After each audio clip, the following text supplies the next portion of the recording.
Hola, ¿qué tal? Bienvenidos a un Pasuk para el alma. Esta semana nos toca leer la Parashat Toldot y como siempre solamente tomaremos un Pasuk que dice: estas son las crónicas de Isaac, hijo de Abraham.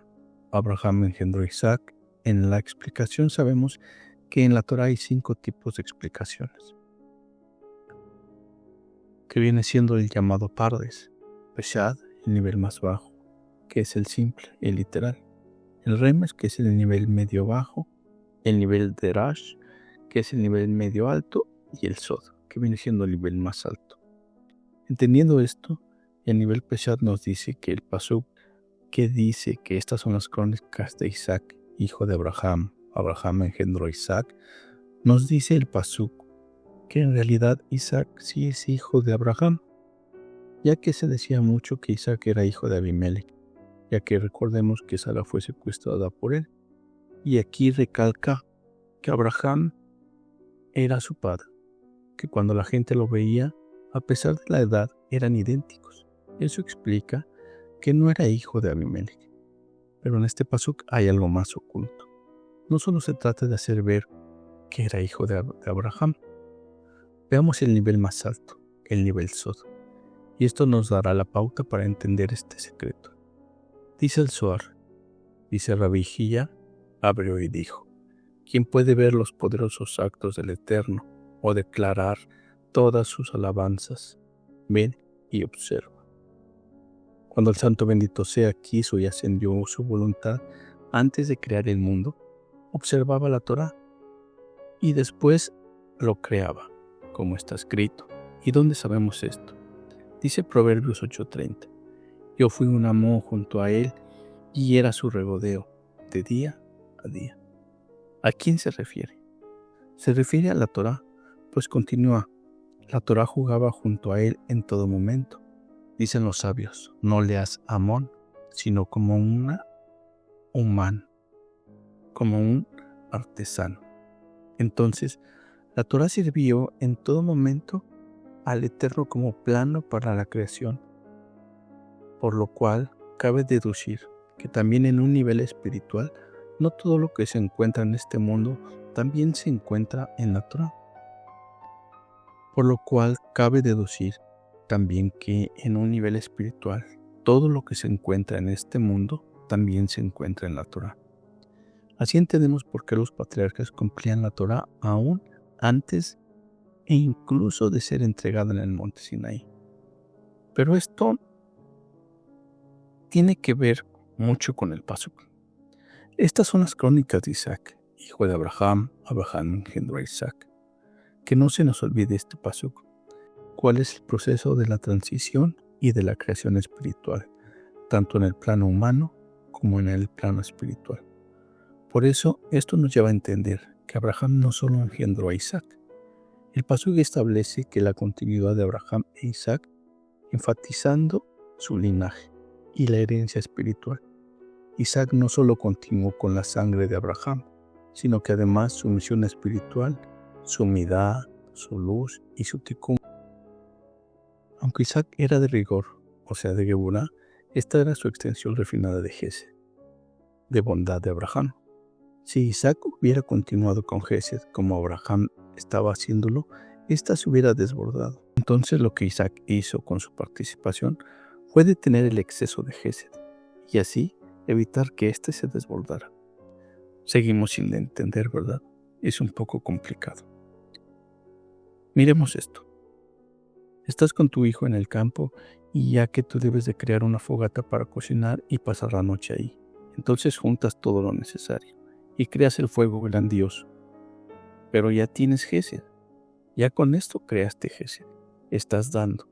Pero es tanta tu bondad que se te olvida algo muy importante. Y cuando llega tu hijo, se da cuenta que no limpiaste alrededor de la fogata para evitar que el fuego se extienda y se expanda y crees un incendio. Entonces, él toma una pala y limpia alrededor y evita que se expanda el fuego. Eso mismo hizo Isaac, que con su Geburá, con su rigor, puso el límite en Gesed. Esto ya lo podemos entender entonces, ¿cierto? Ahora, sigamos con el Pasuk. Abraham engendró a Isaac. Aquí Abraham dio forma al alma de Isaac. Sara fue la madre espiritual de Isaac, pero Abraham fue quien virtió su alma. Abraham no solo transmitió genética, también transmitió un nivel de conciencia, tránsitos, canales de almas, y todas sus nidos corregidas. Los padres debemos de moldear las vasijas emocionales de los hijos. Por eso el paso que repite para enfatizar que Isaac es la continuidad del Tikkun de Abraham. Oh, gran problema, ¿verdad? Entonces, ¿cómo moldeamos la vasija de los hijos? ¿Cuándo es el momento preciso para hacerlo? Nos han inculcado que no hay un libro que nos guíe para ser buenos padres, pero esa es una gran mentira. En los Midrashim y en otros textos especifican y explican este tema. Veámoslos de esta manera. Una ocasión llegó un matrimonio, ya que estaba esperando a un hijo, y le preguntaron al rabino que cuál era el momento preciso para educar a su hijo y poder ser nuevos padres o mejores padres. A lo que el rabino sentenció y dijo que ya era demasiado tarde. Entonces, si el bebé aún estaba dentro del vientre y ya es tarde, eso nos lleva a entender que cuando desees tener descendencia, no solo basta con desearlo, sino que debes planear y plantear sus vasijas de tu descendencia, las vasijas de sus capacidades, sus emociones y sus vasijas espirituales y psicológicas. Ahora bien, el pasuk de Bereshit, donde Elohim dice, serán fructíferos y multiplíquense, no solo es tener hijos para poblar la tierra, sino que debe de ser seres que sigan todas las reglas para ser creados y creadores. Porque debes de crear a tus hijos para que tengan una capacidad de saber cómo reaccionar ante el enojo, el miedo, ante el amor. Debes tener la sensibilidad de su fe y de sus límites, la capacidad de recibir la luz espiritual sin romperse. Los padres no creamos el alma, pero sí creamos sus vasijas.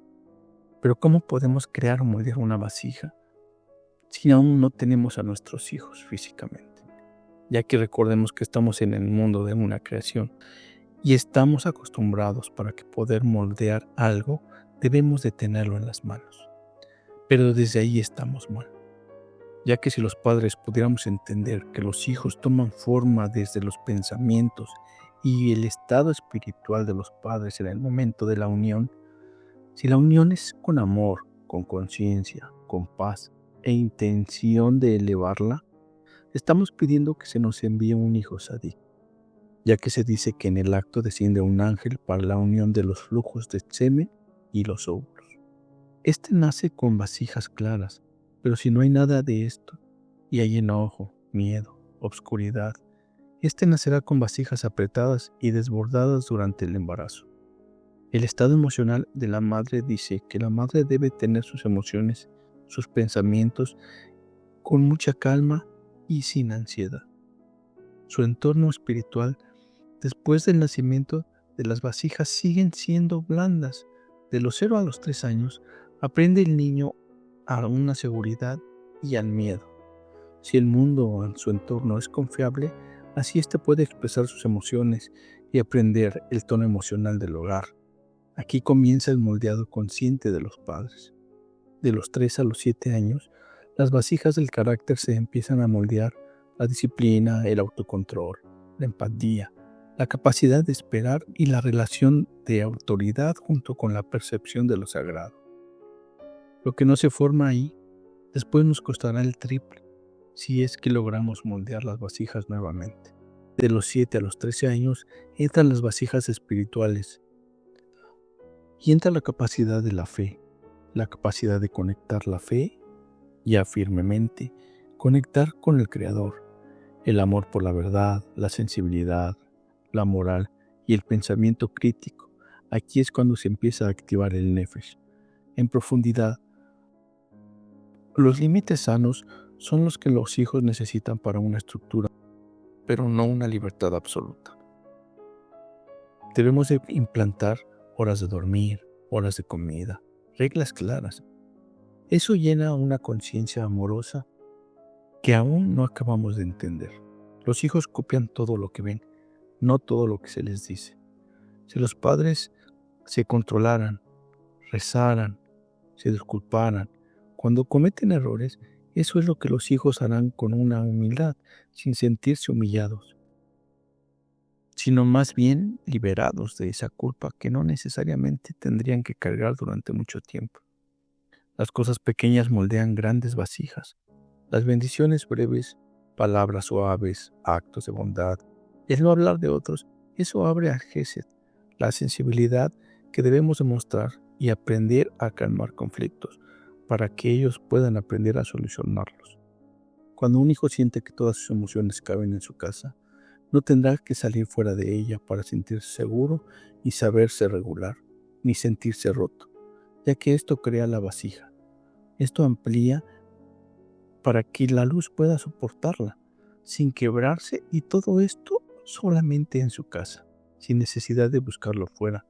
Si no hicimos esto desde antes de pensar y procrear, entonces traeremos caos no solo a nuestra casa, sino a este mundo, donde tenemos la obligación de crear a imagen y semejanza de nosotros a nuestros hijos, ya que así también fuimos creados nosotros ante Elohim. Recordemos que todos tenemos chispas desde el primer hombre y la primera mujer, creados a imagen y semejanza, pero que por su pecado, ahora nosotros debemos y tenemos una chispa de su tikkun que debemos corregir. Pero si nosotros no logramos esto, entonces ¿qué podemos esperar? Pero viene el Zohar y nos da la pauta y la guía. Entonces dijo la Torá que ya había sido creada antes del mundo. Le dijo, ante el Creador: si un humano es creado y luego transgrede y tú lo juzgas, ya que el hombre no será capaz de soportar tu riguroso y estricto juicio. Esta idea se asocia a que en un principio el Creador quiso hacer el mundo a través de la medida de rigor. Ver que el mundo no podría continuar con su existencia por el rigor del juicio divino, hizo entonces el bendito sea que usara el Rahamín, la misericordia, porque no existe persona que pueda enfrentar un juicio divino. Entonces el santo bendito sea le dijo a modo de respuesta a la Torá que ya había establecido la Teshuvá, la posibilidad de que el hombre se arrepintiera y retome el camino correcto hacia el Creador y hacia el santo bendito sea en este mundo. Al momento de crear el mundo y al hombre, le dijo: mundo, mundo, tú y tus leyes no están basados y fundamentados sino solamente en la Torá, y por eso crea al hombre para ti, para que él pueda ocuparse de ella, y si no lo hiciere, yo te haré retornar a la informidad y al vacío. Que el mundo es solo un escenario donde el ser humano debe seguir el camino indicado por la Torá y así cumplir con su misión espiritual. Como está escrito, yo hice la tierra y creé al hombre sobre ella, y la Torá se presenta y proclama para que los hombres se ocupen y se esfuercen en ella. Entonces, cuando alguien te diga que nadie nos enseña a ser padres, ya sabes que sí existe una guía y una forma de educar a tus hijos, aún antes de tener la intención de crearlos. Pues dice el Zohar que quien se dedica al estudio de la Torá sostiene el mundo. Gracias a ese mérito, el mundo fue creado y se sostiene, de acuerdo al modelo de la Torá. Para que esto suceda, debemos esforzarnos, pues dicen los sabios que existen 5 tipos de almas. Recordémoslas: Nefesh, Ruach, Neshama, Gaya y Lejía. Estos nombres son utilizados no de forma casual, pues se sabe que el ser humano es espíritu, que está dentro del cuerpo, y que el cuerpo es una cubierta del ser humano, y no en sí el ser humano mismo. Y esto es como está escrito en la Sagrada Escritura sobre la carne del hombre: cualquiera no debe derramarse. Éxodo 30:32. Que el ser humano no se oculte ni se esconda detrás de su carne, y se sabe que el ser humano conecta con los 4 mundos: Atzilut, Briá, Yetzirá y Asía. Por ende, se sabe que dentro del ser humano hay partes de estos mundos, y a su vez Estas serán denominadas por los 5 nombres ya mencionados. Se dice que el ser humano no es digno de recibir todos estos a la vez, sino que de acuerdo a sus méritos, y se comienza por la parte más tosca, que es nombrada Nefesh. Que el bendito sea nos ilumine para poder alcanzar los 5 tipos de almas que están aquí. Por eso dice la Torá, estas son las crónicas de Isaac, hijo de Abraham. Abraham engendró a Isaac. Hasta aquí un paso para el alma. Nos vemos en el próximo paso.